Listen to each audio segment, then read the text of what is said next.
to this episode where we are going to be exploring some of Lucy's career in practice.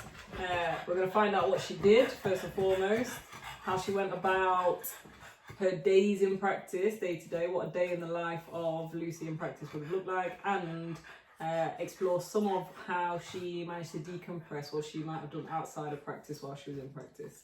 So, my first question for you, Lucy, is what did you even do? What was your job title? So I've worked in different areas in practice. Obviously, when I was a paralegal, trainee, etc.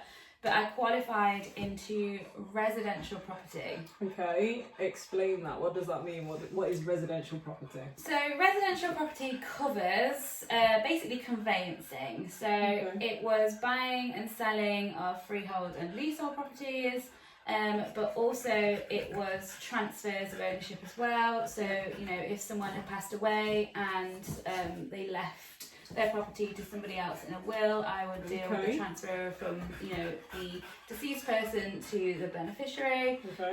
Also, you know, transfers of ownership in relation to family matters. So if there's a divorce or a separation and the house is in both of their names, I would act when transferring the house into one party's name.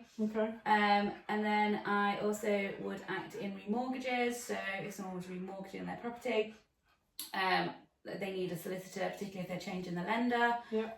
So I would act as a solicitor in securing that new mortgage over the property, registering at the land registry. Okay, so we're talking, you were dealing with what? Normal people? Normal people, yeah. So usually individuals, but I would also act for companies as well. So a lot of my clients were buy-to-let companies, so they would buy lots of residential properties and then obviously rent those out. So they had like a property portfolio. Okay, all right. So you were dealing with Rhea's being very affectionate. Hello, I know. You want some attention. So you were dealing with normal people. Would you have to meet with those people then directly? Yes. So usually the first port of call when taking instructions from the client is either paralegal, secretary, trainee. You know, just to get the initial information, you know, is it a sale, is it a purchase, is it both, property addresses, etc. So paralegals, trainees, secretaries would normally deal with the client in the first instance. I would then obviously start to correspond with the client once the file was opened, you know, if we were dealing with inquiries, reporting to the client on various searches, etc. And then when it came to the client wanting to proceed, so we'd got all the information that we needed about the property, for example, in a purchase, and they needed to sign the contracts, transfer, mortgage deeds, SDLT forms. I would then meet with the client at the office and they would sign all of the relevant documentation, and I would go through all the title information with them as well, so they were fully aware of, you know, what they were buying, risks involved and things like that. All right, so I'm going to pause there. Did you enjoy that aspect of your job? I enjoyed meeting with the clients, yes. Sometimes throughout the transaction it was difficult at times because, you know, there's so many clients in conveyancing. I probably had about 200 to 300 live files in one go. And that's from obviously initial instruction all the way up to those that were already at the land registry and they were waiting to be registered. Oh my God. Going back, you said you had like, what, about 300 live cases? Yeah. So was that manageable? Because to anybody hearing that, they're going to think, I'm never going to go work in property because 300 cases is a lot. It is a lot. So when I say like live files, so obviously some will have a new instruction, so they haven't even started the process yet. So we're waiting for, you know, contracts to come in from the other side or whatever before we can actually start the process of checking the title. And a lot of those files were the application had been made to the land registry. So we were just waiting for them to finalise registration and for us to get the new official copies back, confirming that the property had been registered in the client's name. So it sounds like a lot. I would probably say you've more likely got 100 maybe that you're working on all in one go. Probably got, you know, 25 to 50 waiting. And then you've probably got probably got more than 50, to be fair, at the land registry. We used to have hundreds at the land registry waiting for them, particularly now, you know, with all the backlog after COVID and stuff. So it is a lot. And when I say it was difficult in relation to client interactions, sometimes because there's so many, you know, getting back to clients through email, telephone, but it's not just clients as well. You've got estate agents chasing you, you've got mortgage lenders chasing you, you've got the other solicitors chasing you. So it's constant correspondence from clients, other parties. It's a lot. So whilst you're trying to go back to all of those, it stops you from doing your actual job. So you do need a good little team around you to help, you know, filter through client emails, you know, updating. It's hard. So I did find it quite difficult to keep all clients happy, and I'm a bit of a people pleaser, particularly in my job when, you know, I'm providing a service. So I like to make sure I go back to clients within, you know, 2 days at the most. I used to normally go back within 24 hours, but it's a lot when you've got so many coming at you, asking for updates, and then if you don't go back to them straight away, they're then on the phone. Yeah, because that's my next question was going to be, the urgency. So I'm just asking this question from my perspective, given the context that I understand, where I did a secondment in property, did a bit of conveyancing for like 2 months. That was enough for me, Lucy. A lot of people don't stick it out because it's so fast paced as well. It's fast paced, and there's so much admin to do with it as well. So much admin, so many forms. I'll take my hat off to you 100%. But what got me, especially when I then moved into the family department, where things weren't quite urgent sometimes. In conveyancing, people were putting more pressure on me for answers than what I was even getting in the family department sometimes. Absolutely. So my question is, did you find that things were urgent, as in like when people wanted their answers, they wanted it, even though you're just dealing with the sale and purchase of properties?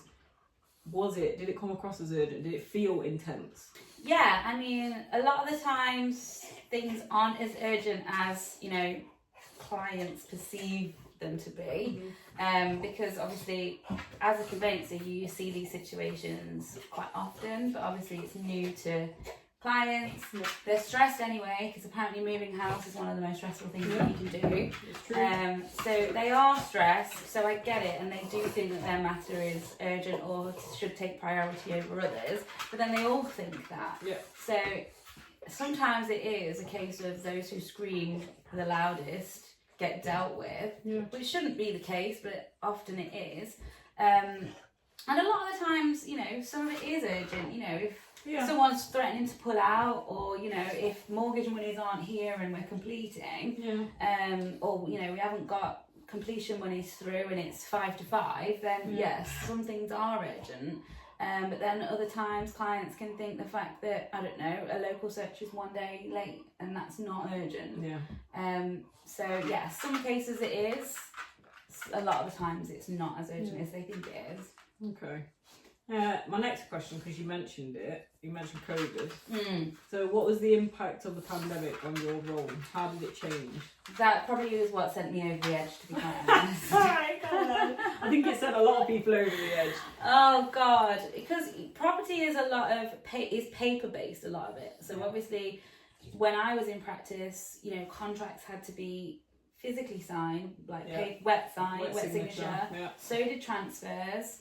So did mortgage deeds. So literally transactions were coming to a halt if we didn't have those wet paper copies, because obviously we couldn't meet with clients, and, you know, registering at the land registry, particularly if it was unregistered land, that was all, you know, you needed to go in, you needed to sort through the title deeds, you needed to put the title deeds in the post, etc.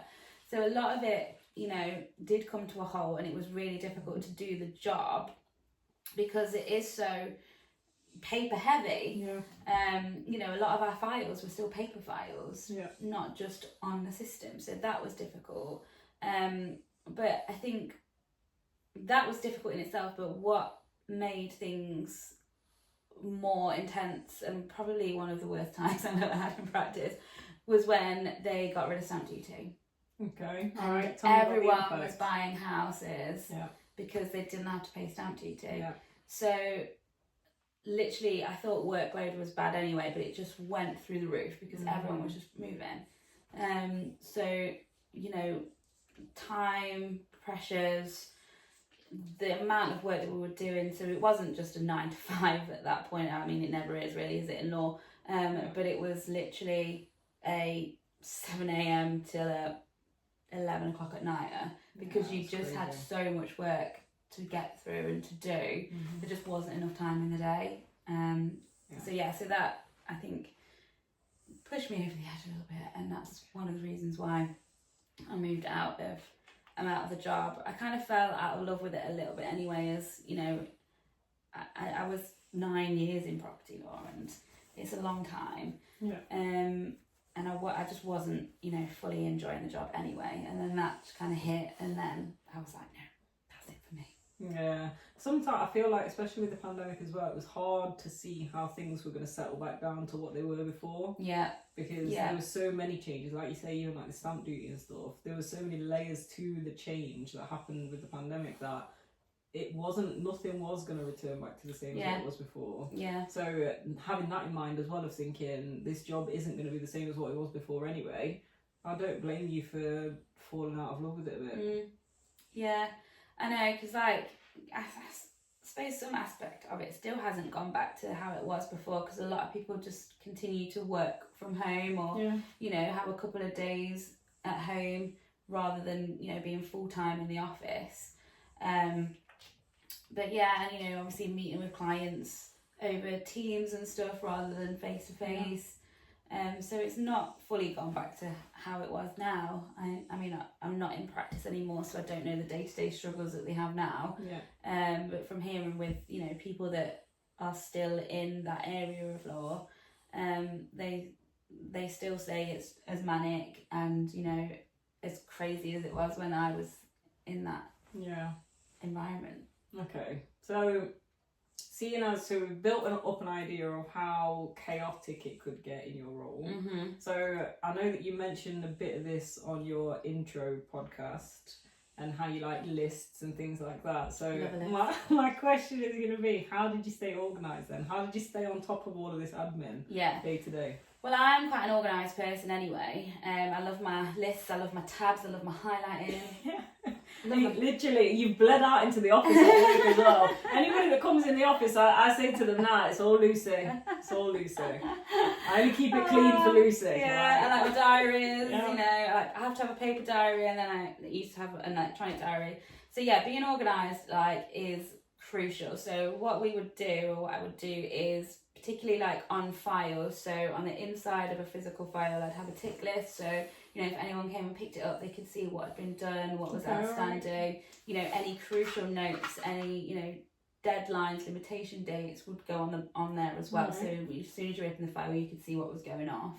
ID, you know, everything, like the returned client care letter, searches in, checked. It's good for a handover, that is. Yeah, so I had like created my own kind of checklist, so that would go on the inside of a file, and then any obviously key dates, so obviously completion dates, you know, land registry, get them off to registration, limitation periods would go on the file and on the electronic system as well, so everyone had access to that. We also had a whiteboard, so which was basically the month on the whiteboard, so we'd split it up into, you know, 30 or 31 days and put them on, and whatever completions were coming up would go on there. So if they hadn't exchanged yet, they'd be in red, and if they had exchanged, then they would be in green, so we knew which ones exchanged, which ones hadn't exchanged yet.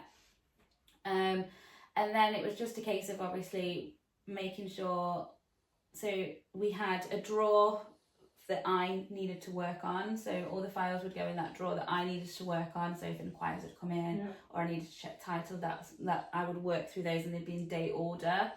And then there would be a drawer what the secretaries could do or the trainee could do. So with me, sales are a lot less, there's a lot less work to do on a sale, so a lot of the time I would get my trainees and my paralegals to run the sale files, and I would just, you know, supervise them, oversee them, because, you know, it's drafting the contract, it's downloading the official copies, getting it all sent off to the solicitors, the buyer solicitors, and then when inquiries are raised, it's just questions. So if you can answer them off the file, brilliant. If not, just write to the client and ask them the questions and then go back. So that was quite nice because the trainees and the paralegals could deal with the sale file, so that took pressure off me, but also they were getting, it's giving them experience, so much experience from running their own files. So yeah, being organised was key, and then obviously I said I had a paper diary and Outlook really, but then also to try and handle the amount of emails that we had a centralised email address, and we would take it in turns who was covering that email address on a daily basis. It's all about everyone having a role. So it was me, 2 secretaries, 1 or 2 trainees, so everyone had a role to play, everyone knew what they were doing, and after a while, once you've got that routine going, once you've got it ticking over, so before COVID, like, my job was actually a 9 to 5 because we got it ticked over so well. We knew what we were doing. Everything was in order. We were up to date with everything. So it was just, you know, it worked like clockwork. But then obviously COVID hit and it just caused chaos, really, didn't it? So that kind of threw it all off. But it is all about knowing your role, what you're doing, teamwork, having a good team around you, and then just being organised with your files and on the system. Alright, it makes sense. Just a quick point. So I know that when I was in practice, I tried to sort of treat my secretaries really nice and stuff like that, because they are literally the wheels of what you're doing. So you said that you had a good team, so, and you had trainees as well. So my question is about, how did you feel about having that responsibility over people? So the fact that you had to sign people's training contracts off, and having secretaries underneath you where they're gonna want to be where you are at some point. I mean, don't get me wrong, some paralegals and their secretaries, that's a career in its own right. But some people do use it as a bit of a stepping stone as well. So how did you feel about having that responsibility? So I kind of went full circle in a sense. So with one of my teams, I was the trainee in the team with the 2 secretaries, and then I had a solicitor obviously overseeing me. And then as I kind of progressed to qualification, the main solicitor, you know, went off maternity, so then I became that solicitor. And then I worked with the secretaries, and they were my secretaries. So it was nice because, you know, I really respected them. I looked up to the secretaries as, you know, knowing more than I knew. 100%. And they helped train me as well. So then when I became the solicitor, we were friends, and I would still see them secretaries as my friends. And those 2 particular secretaries, they didn't want to progress. Like, one could have been an amazing solicitor, and I kept saying to her, you should definitely do it, you should definitely do it, but it just wasn't on her remit. She just wasn't bothered. She's like, I don't want the responsibility, I want to come in, you know, do my job, go home, and not have to worry about it. But she would have made an amazing Fiona or solicitor, and I always said that to her. So yeah, in that sense, they didn't want to take my place, the secretaries didn't, or they didn't want to progress, you know, into anything more than what they were doing. They were comfortable, you know, with the job, with what they wanted and what they were doing. But with trainees, I didn't sign off the training contracts, the managing partner did that, but obviously I had an input in saying how they were doing in terms of progression. And obviously I had to supervise, you know, their letters. So their letters would come to me before I signed them. So yeah, but I quite liked that because that was for me my teaching role, and that's how, you know, I knew I wanted to go into teaching, because I loved working with the trainees. I loved helping them, I loved showing them how to, you know, check a title, how to check the searches, what to look for, you know, when they're writing the letters. I liked, you know, got my red pen out. which, you know, most of them liked, I think.